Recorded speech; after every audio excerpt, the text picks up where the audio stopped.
말씀이 왕성해지기 시작합니다.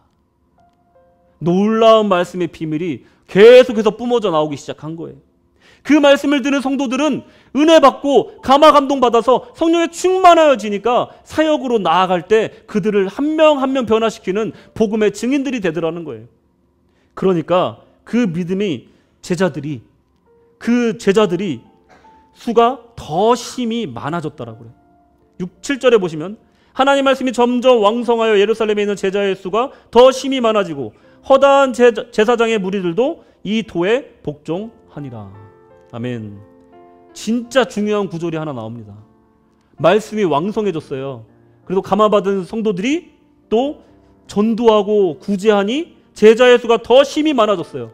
근데 이걸로 끝난 것이 아니라 핍박하고 박해하던 제사장의 무리들도 그리스도의 도에 복종하더라 하는 말씀이 또 나오는 거예요. 굉장히 중요한 말씀입니다. 현대를 살아가는 기독교인에게 너무나 중요한 구절이에요. 이 짧은 구절이 어떤 것을 말하고 있느냐? 지금 반대하는 자들, 세속에 찌들어 있던 권력자들, 복음 앞에 복종하는 날이 속히 오게 되었다라는 겁니다. 우리가 세상을 변화시키는 방법을 생각해 봅니다. 정치를 하거나 아니면 어떤 사회 운동을 해요. 아니면 피켓 들고 시위를 해요. 그러면 세상이 바뀔까요? 여기서 답을 주고 있는 거예요. 세상을 바꾸는 방식은 그리스도의 방식은 그게 아니다라고 말하고 있는 겁니다. 세상을 바꾸는 방식은 바로 이 초대교회가 하고 있는 이 방식을 따르면 세상이 바뀐다는 거예요. 심지어 우리를 박해하고 반대하는 사람조차도 예수 그리스도께로 인도할 수 있는 방법이 여기 있다라고 말하고 있는 겁니다. 우리가 세상을 바꾸는 방법 바로 이것이라는 겁니다. 하버드대에서는 여러분 인재를 뽑을 때 가장 중요하게 생각하는 기준이 뭔 줄 아십니까? 공부 잘하는 사람이 아니에요. 재능 많은 사람이 아닙니다. 사회에 기여할 수 있는 인재를 뽑는다는 거예요. 공부 조금 못해도 내가 졸업하고 나서 이 사회에 어떻게 기여를 하겠다라는 계획이 확실한 사람은 조금 부족해도 뽑아준다는 거예요. 졸업이 어려워서 그렇지 뽑아는 준다는 거예요. 여러분 우리는요 창밖을 보면은 수많은 신호등을 볼 수가 있습니다. 운전하고 가다 보면 신호등이 많이 보이잖아요. 한국 기준으로 신호등 하나 설치하는데 1,000만 원이 든대요. 어떤 교통체계나 카메라 같은 경우는 뭐 몇천만 원 또는 억에 가까운 돈을 들여야지만이 설치가 가능하대요. 이런 인프라들이. 여러분 또 방파제에 이게 막 쌓아져 있는 삼각형으로 되어 있는 트라이포트라는 게 있습니다. 그거를 막 수백 개를 쌓아야지 방파제가 되는 거예요. 그거 하나 만드는데 거의 1,000만 원이 든답니다.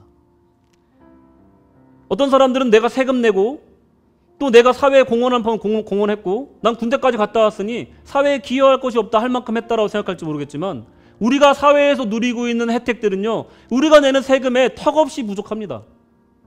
우리가 누리고 있는 것은요 우리가 같이 이 사회를 이루고 있는 사람들의 노력과 헌신을 통해서 정말 누리고 있는 것들이 정말로 많다라는 거예요. 사회는요 그렇기 때문에 교회에게 바라는 어떤 기준이 있어요.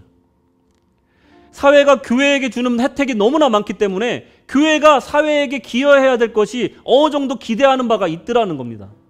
왜 교회가 지금 욕먹습니까? 왜 기독교가 지금 욕먹습니까? 그 기대를 채워주지 못하고 오히려 역행하고 있기 때문에 교회가 욕먹고 있는 겁니다. 여러분 초대교회는요 그 사회가 원하지도 않았지만 가난을 구제했어요. 자신들의 것을 헌신해서 자기 주변의 사람들을 가난해서 구제했어요. 그러니까 도대체 복음이 뭐길래 도대체 예수 그리스도가 누구길래 저 내 옆에 있던 그 가난한 사람이 구제를 받는가? 저 사람이 어떻게 예수를 믿더니 저렇게 변하는가? 궁금증을 갖게 되는 거예요.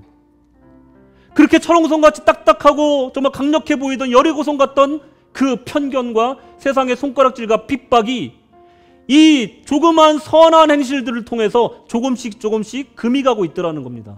그 사이로 복음이 들어가고 있었다라는 거예요. 그러더니 그 박해하던 제사장의 무리들이 그 그리스도의 도 앞에 무릎 꿇게 되는 역사가 일어난 줄로 믿으시기 바랍니다. 이 역사가 우리에게 시사하는 바는 바로 세상은 이렇게 변화시키는 거라는 겁니다. 좋은 교회가 바로 이런 교회라는 겁니다. 우리끼리 예배 잘 드리는 교회가 좋은 교회일 수 있겠지만 더 나아가서 하나님이 기뻐하시는 좋은 교회는 바로 이런 교회라는 것을 우리가 생각해야 된다는 겁니다. 여러분, 초대교회는 정말로 이런 일을 통해서 복음이 더욱더 폭발적으로 일어났습니다.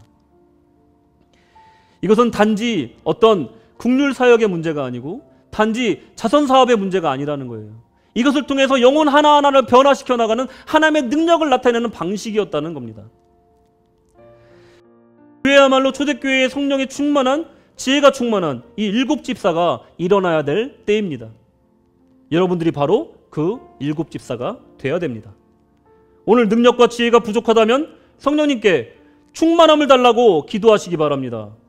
오늘 지혜가 부족하다면 배우고자 하는 마음을 달라고 기도하시기 바랍니다.